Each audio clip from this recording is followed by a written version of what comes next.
Hello everyone, today in this video I'm going to talk about the anatomy of dicot stem and monocot stem. So here is a diagram which represents the comparison between dicot stem and monocot stem. But before starting the video I want to talk some important terms, and these terms related to shoot organization.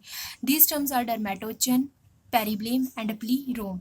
Dermatogen is the part which form the epidermal part of the shoot system.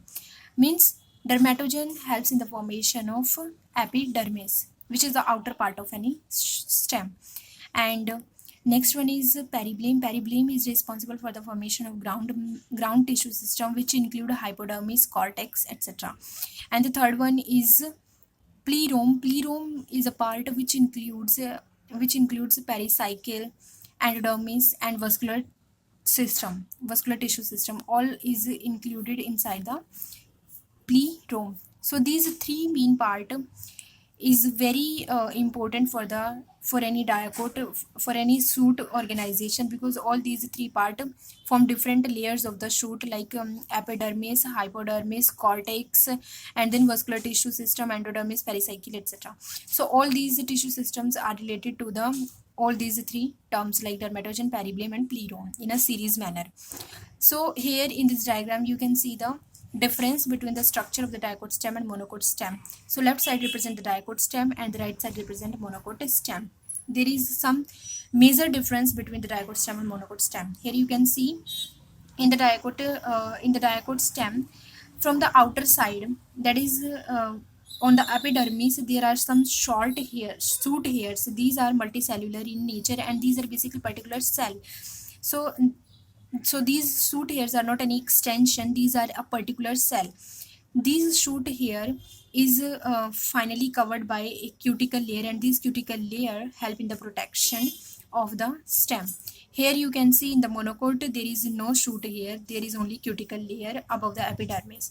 You can see below the cuticle in the both stem, dicot stem and monocot stem, there is a layer of epidermis. So on the outer side there is cuticle, and below the cuticle there is epidermal layer.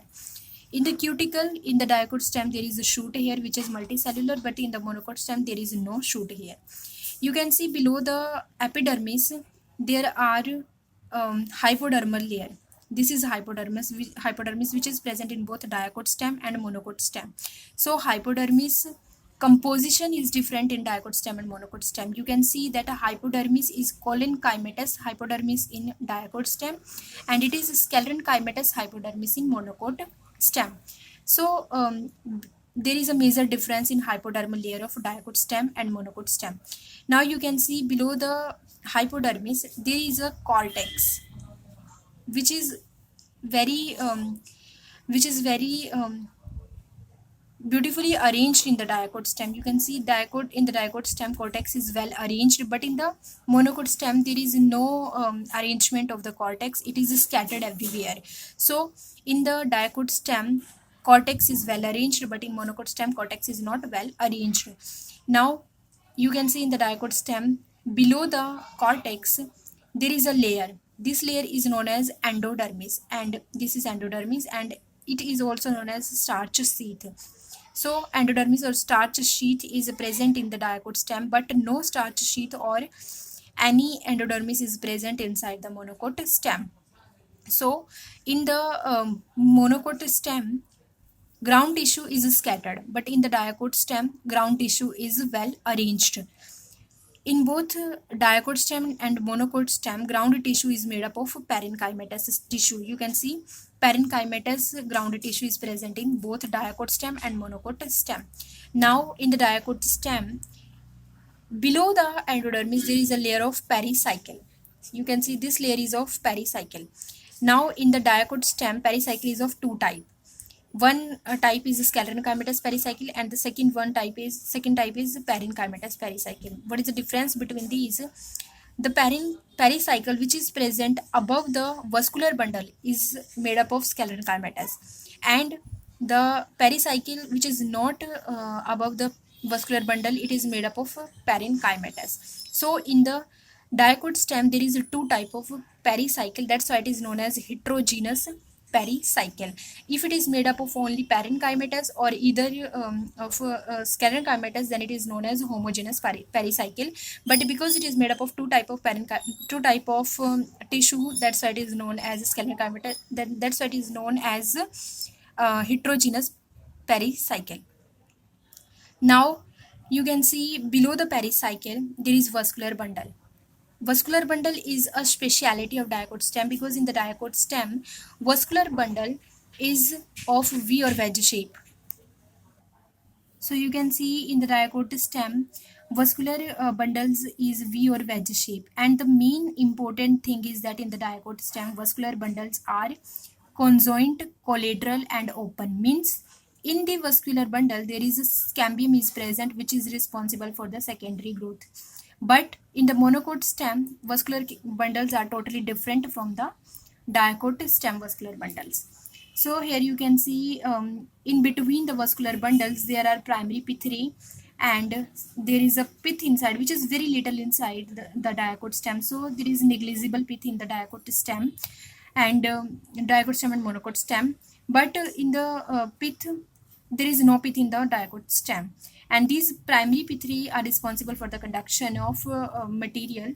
And these vascular bundle in the dicot stem are wedge shape which is open in nature, and because there is cambium is present, and this is responsible for the secondary growth of the dicot stem, which is help in the increase in the which is responsible for secondary growth.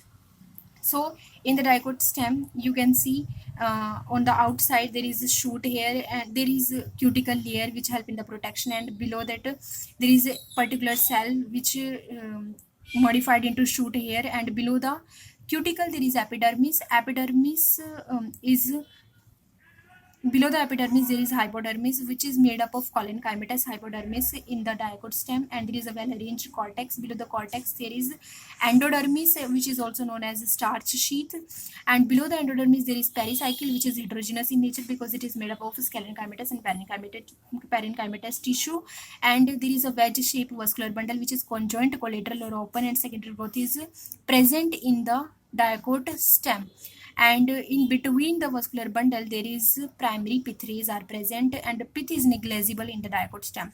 Now moving towards the monocot stem, here you can see this is cuticle outside, and below the cuticle there is epidermal layer which is one layered in both monocot stem and dicot stem, and below the epidermis there is hypodermis is sclerenchymatous in monocot stem, which is a major difference to the dicot stem.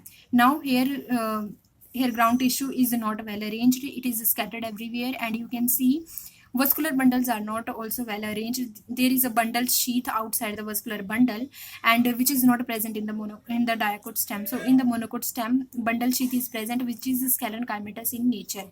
And the main important thing is that in both dicot stem and monocot stem, the vascular bundles are of endarch type. Means in both protoxylem is present inside the metaxylem. Means metaxylem lies toward the periphery and protoxylem lies toward the center.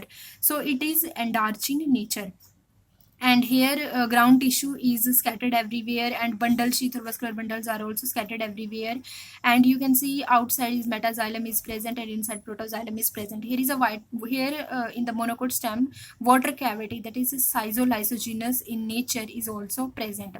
So water cavity is also present in monocot stem, and for example in maize it is also present, and heterogeneous pericycle is absent in monocot stem. Secondary growth is also absent, and vascular bundles are not closed, conjoint and collateral, and vascular bundles are rounded or oval in shape, whereas in dicot stem vascular bundles are wedge shape and secondary growth is present. So this is a major difference. Water cavity is also not present in the dicot stem but only present in the monocot stem. So this is the major difference between both dicot stem and monocot stem.